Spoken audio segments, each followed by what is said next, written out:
with Newton's third law of motion. So you might have noticed birds flying.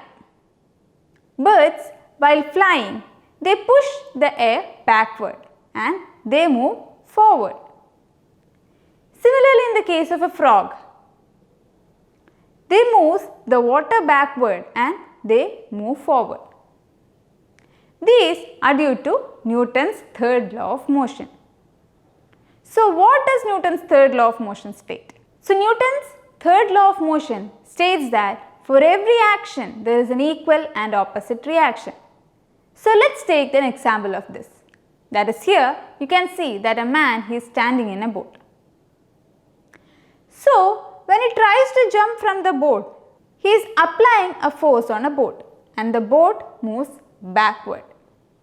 This is the action, and the boat, it applies a force on the man and he moves forward. That is the reaction. Now let's take another example. When a bullet is fired, the bullet moves forward. That is the action. And the recoiling of a gun, it is the reaction.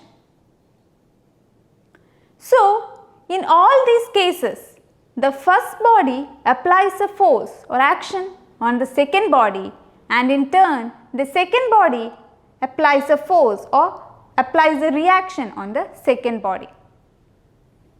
So even though the forces are equal and opposite, they are acting on two different bodies.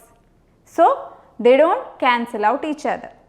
They happens in two different directions.